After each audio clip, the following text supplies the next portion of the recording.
Alright, hey there guys, just going to do a follow-up video on the last one, on the one on YCS Indianapolis. This one's going to focus more specifically on Effect Veiler versus Maxx rather than the rest of the meta at that YCS event. So what I'll do is I'll try and give you guys an example of when Effect Veiler versus Maxx is really relevant, and hopefully this will easily express what I'm trying to say, and hopefully it'll make it so that you guys can understand it a bit better. So let's assume that you're playing wind-ups because you're one of those meta duelists that everybody hates for some reason, as if you don't have permission to run the best deck. So yeah, you're running wind-ups, you open Wind-Up Rabbit, Wind-Up Factory, Maxx, say MST, Torrential, and Wind-Up Magician. So you go first, you play your Wind-Up Factory, your Wind-Up Rabbit, you set, 1, 2, whatever you want, and then you resolve your Factory and you search a Shark. So instantly this telegraphs a warning signal to your opponent because the threat of a Magician Shark play is extremely relevant, especially at this point. A Magician Shark play obviously is extremely powerful because you have so many options. You can take apart established fields with Terrace, you can go into control fields with Shockmaster. Like, I don't really need to document why it's a threatening play. And the fact that you've telegraphed that you're going to do it, puts this pressure on your opponent immediately. So you pass to your opponent and they're playing Samurai. So obviously when they draw their sixth card, the sixth card's Gateway, because Samurai always opens Gateway. So yeah, they drop their Gateway, or they drop Heavy Storm. Then they play Gateway, play a Dojo, Geki Kagemusha. So they've got one card, Geki Kagemusha, yeah, they got one card left in hand. It's not a relevant back row, so they're not going to be able to protect a field if they don't set up. So you go Kageki effect, and they drop Maxx. You drop Maxx. So now your opponent's in a really bad position because they've committed 2 Bushido counterspells to the field, they've committed monsters to the field, and any further play is going to give you a draw. So if they make a Shien, you're +1 on Maxx, they can get a search with Gateway, they can maybe, they don't get one special summon with the Dojo, but again, anything that they do from that point forward is going to give you a draw. So if they don't set up their field, then they run the risk of the fact that you go Magician Shark, take apart their Samurai field, blow up their Gateway, and they lose next turn.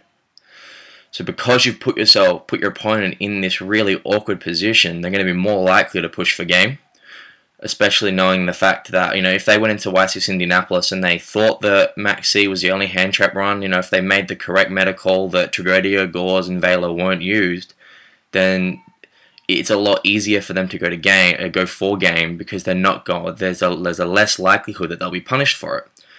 So in this situation, the fact that the whole reason that you run Maxx is to put your opponent in these awkward positions. There's no point going, I'm going to slam Maxx on the table when my opponent summons Tour Guide, then sit there with a dumb look on my face as I draw one card when they go Sangam Pass. That's not how you play the card. You play the card on, if you think back to plant format, 1-for-1 Dandelion, that sort of thing.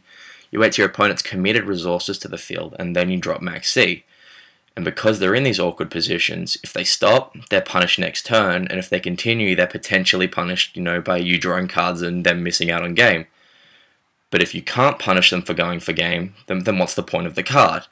If you look at the same example that I just gave, and you look at Effect Veiler, it's completely different. They go Gateway, Dojo, Kageki, activate effect, and you go Effect Veiler. They basically just lose. There's nothing they can do. They can't drop another Samurai. They don't have the option to go for game. You've completely shut down their play. In this situation, it's what I said before. Maxx puts a sign in front of your opponent and says, maybe you should slow down, whereas Effect Veiler says, nope, stop. This is very sort of, it's making it more black and white than it actually is. If they open Asceticism Kagemusha, then Effect Veiler does nothing for you. You can't Effect Veiler anything relevant that will stop them from getting game. So, if in some situations you can't Effect Veiler, does this mean that Effect Veiler isn't as good as Maxx? Does this mean that, especially in this situation, would Maxx be better? Well, technically, you're still in the same situation that they were in when you drop Maxx on the Kageki Kagemusha as they are if you drop it on the Kagemusha Asceticism. They're still in that position where if they don't push for game, they're going to give you enough cards to completely tear apart their field next turn, and then they'll just lose. So their only option at this point is to go for game. And if you don't have cards that you can draw into, you're going to lose. You're going to lose purely because you've put your opponent in such an awkward position that the potential to go for game is the better option. So does this mean that, like, is it easy to say because of this that you should run Effect Veiler over Maxi? I mean, I don't think that it's like, I'm not trying to say that Maxi doesn't have its usefulnesses, because it does. I mean, if your opponent goes first turn summon Rescue Rabbit, if I had to pick between having one of either hand trap in every situation, every single time my opponent went first, I could pick which hand trap to have, I would have to say I would pick Maxi, because this guarantees that I'm going to have that additional resource to deal with the Lagia.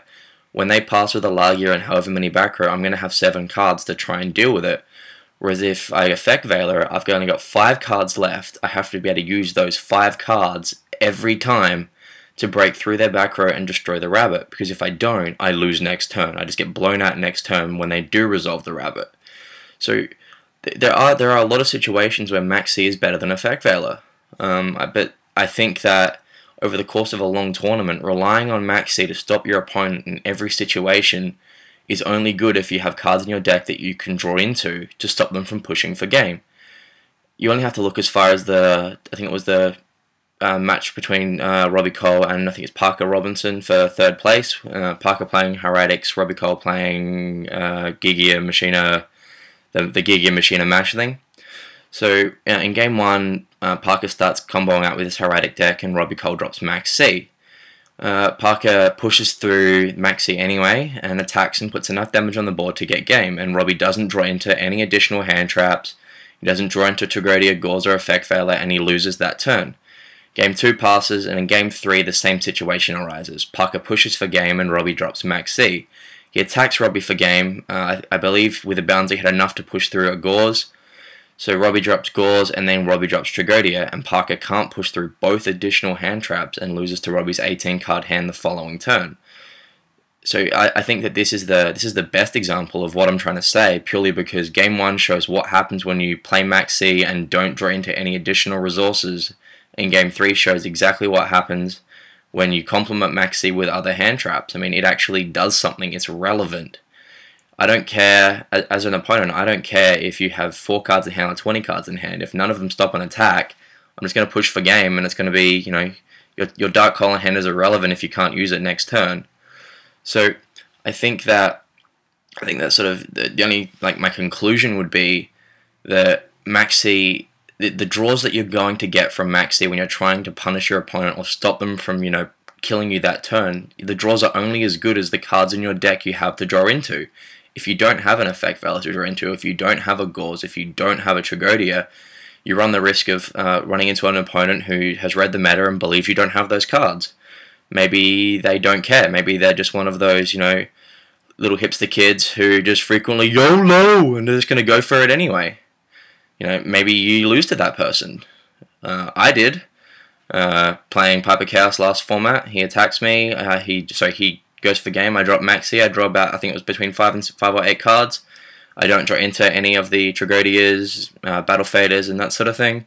I draw into no hand traps. He pushes for game, gets game, and then you get to sit there and listen to how he justifies it as an amazing play, purely because, well, it worked, didn't it? Do you want to lose to one of those people? I didn't. If you don't want to lose to one of those people, then don't run Maxi without additional hand traps. Cheers, YouTube.